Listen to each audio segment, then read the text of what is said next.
Alhamdulillah, segala ni'amillah, wala haula wala quwata illa billah. Asyhadu an la ilaha illallah wahdahu la syarikalah. Wa asyhadu anna Muhammadan abduhu wa rasuluh.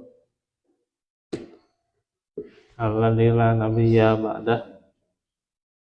Alhamdulillah, ikhwati fillah, kita balik lagi di dalam majelis ilmu hari Rabu ini, Rabu sore. Yang walaupun cuaca dingin, tentunya alhamdulillah kita syukur bisa kembali bertatap muka. Insyaallah kita akan melanjutkan pelajaran keutamaan membaca Al-Quran. Yang pertama, membaca Al-Quran adalah perniagaan yang menguntungkan atau tidak ada ruginya. Ini surah Fatir ayat 29 sampai 30. Innal ladzina yatluna kitaballahi wa aqamus sholata wa anfaqu mimma razaqnahum sirran wa alaniyah yarjuna tijaratan lan tabur liwafiyahum ujurahum wa yazidahum min fadli innahu ghafurun syakur. Sesungguhnya orang-orang yang selalu membaca kitab Allah dan mendirikan sholat dan menafkahkan sebagian dari rezeki yang kami anugerahkan kepada mereka dengan diam-diam dan terang-terangan, mereka itu mengharapkan perniagaan yang tidak akan merugi, agar Allah menyempurnakan kepada mereka pahala mereka dan menambah kepada mereka dari karunia-Nya. Sesungguhnya Allah Maha Pengampun, Maha Mensyukuri. Ya, jadi perniagaan yang tidak merugi, ya, nggak ada ruginya ketika kita diantaranya membaca Al-Quran, terus mendirikan sholat dan berinfak, ya, tidak akan rugi, ya.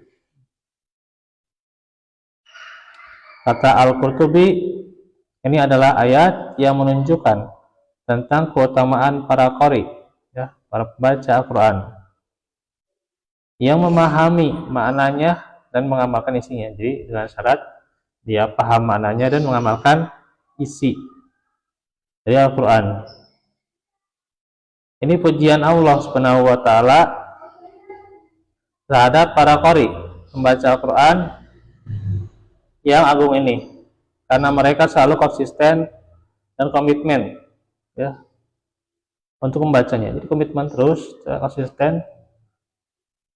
Mereka hampir dan selalu, ya, memperbanyak bacaannya di setiap harinya, ya. Minimal ada bacaan Al-Quran yang dia baca, gitu. Nah, itu. Mereka membaca kalamnya dengan memperhatikan hukum-hukumnya. Di antaranya hukum tajwid juga termasuk di antaranya, dan merenungi maknanya serta mengambil faedah darinya.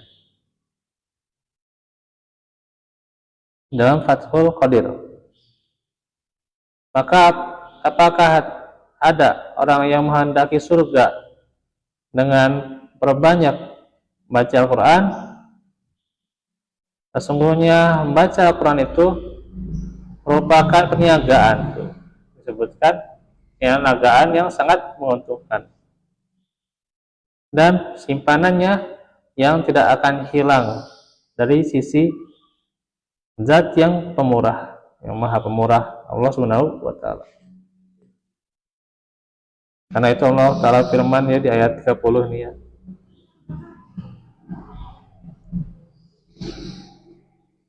agar Allah menyempurnakan kepada mereka pahala mereka dan menambah kepada mereka dari karunia-Nya. Sesungguhnya Allah Maha Pengampun, Maha Mensyukuri. Allah Subhanahu wa Ta'ala menjanjikan pahala yang besar bagi sahabat Al-Quran, buat sahib Al-Quran yang merealisasikan ajarannya, bahkan dia menambahkan untuk mereka keutamaan dan kemuliaannya. Dan tambahan itu yang tiada kita itu mengetahui kadar, tidak tahu ukurannya kecuali hanya Allah Subhanahu wa ta'ala. Zat yang memiliki keutamaan yang agung. Diriwayatkan dari Abdullah bin Mas'ud radhiyallahu anhu, ia berkata, telah bersabda Rasulullah, man qara'a harfan min kitabillahi falahu bihi hasanah wal hasanatu bi asri amsalihha la aqulu alif lam mim harfun walakin alifun harfun walamun harfun wa mimun harfun. Barang siapa yang membaca satu huruf dari Al-Quran akan membaca, dia itu mendapatkan satu kebaikan, sedangkan satu kebaikan akan dilipatkan menjadi 10 atau semisalnya. Itu luar biasa ya, kenikmatan baca Al-Quran ya. Ya, aku tidak berkata alif lam mim itu satu huruf, tapi alif itu satu huruf, lam satu huruf, dan mim itu satu huruf. Luar biasa nih ya.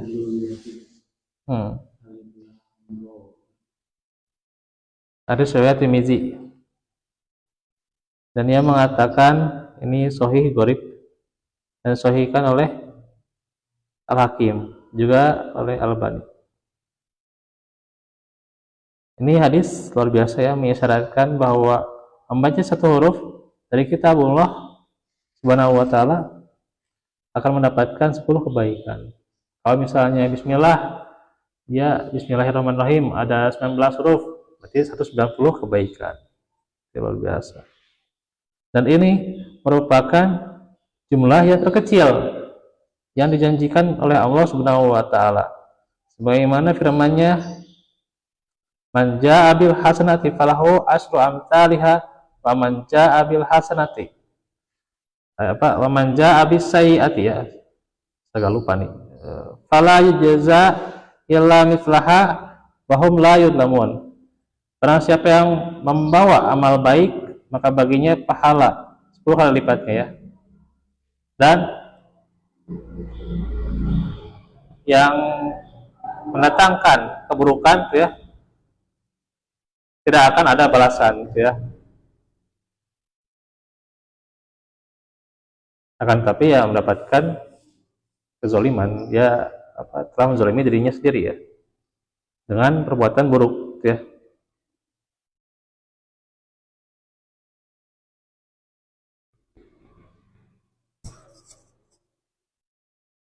Dan juga firman-Nya, masalul ladina yunfikuna amwalahum fi sabilillahi kamathali habbatin ambatat sab'a sanabila fi kulli sumbulatin mi'atu habbah wallahu yudha'ifu liman yasha wallahu sami'un alim. Perumpamaan nafkah yang dikeluarkan oleh orang-orang yang menafkahkan hartanya di jalan Allah adalah serupa dengan sebutir benih yang menumbuhkan 7 butir. Pada 7 butir itu ya 100 biji tuh. Ini lebih berlipat lagi ya. 100 biji.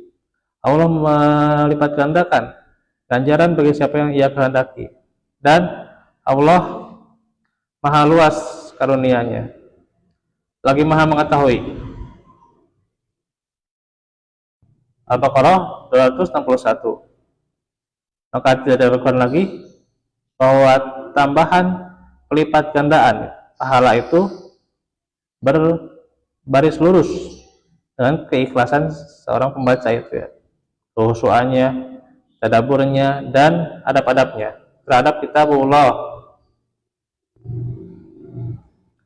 Oleh karena itu Abu Dzar Al-Ghifari radhiyallahu anhu menuturkan bahwasanya Rasulullah bersabda, Allah Subhanahu wa ta'ala berfirman. Nah, ini hadis qudsi.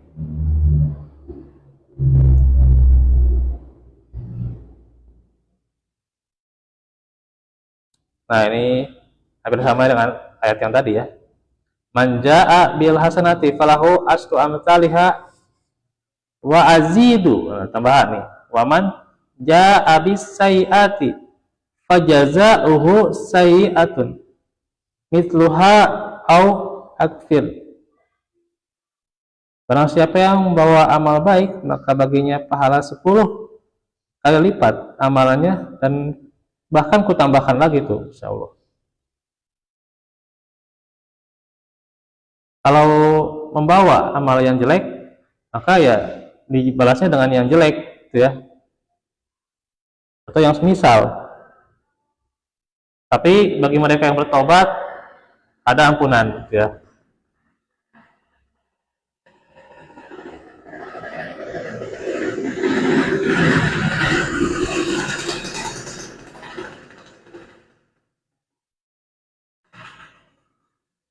Ampunan Allah Subhanahu wa ta'ala ya, bagi orang yang bertobat.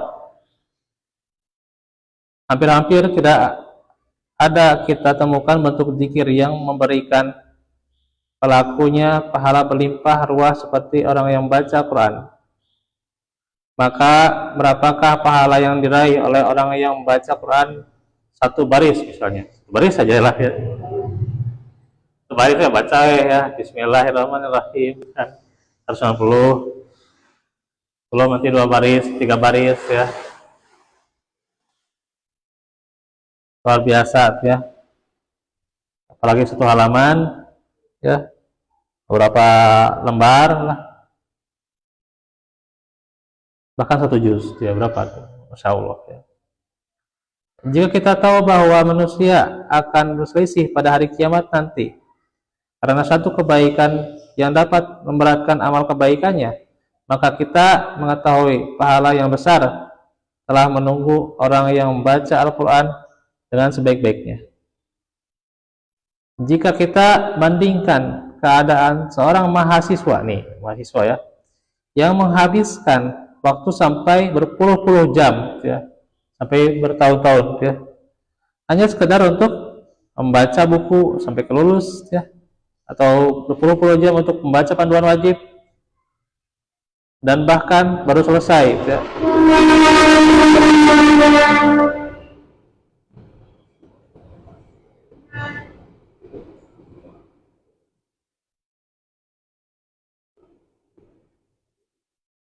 Kalau dia membaca buku itu baru selesai membacanya ya di waktu berhari-hari atau berminggu-minggu ya, lalu dia mengulang-ulang kembali apa yang dia baca, kemudian meringkasnya dan mengoreksinya kembali. Bisa jadi itu kan dia telah hafal bagian isi buku itu ya di luar kepala karena ingin mendapatkan prestasi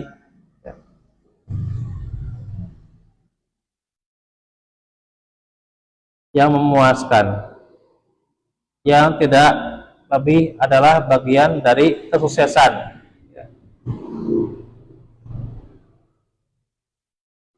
Meraih prestasi itu ya, kesuksesan dalam urusan duniawi ya. Belajarnya kuliah, dia kuliah apa ya. Nah kan diantaranya kan gitu, kemudian dia pelajarinya, meringkasnya, merangkainya, menjadikan ringkasan atau bahkan jadi skripsi. Tapi kan itu untuk kesuksesan apa? Duniawi. Dan tidak menutup kemungkinan dia bisa gagal juga sesudahnya ya. Bisa jadi ketika skripsinya ditolak sama dosennya, aduh ya Allah ya. Berapa kali ditolak? Aduh Masya Allah gitu ya. Ada pengalaman di sini ditolak gitu ya. Skripsi Masya Allah ya. Kan berapa kali itu ya.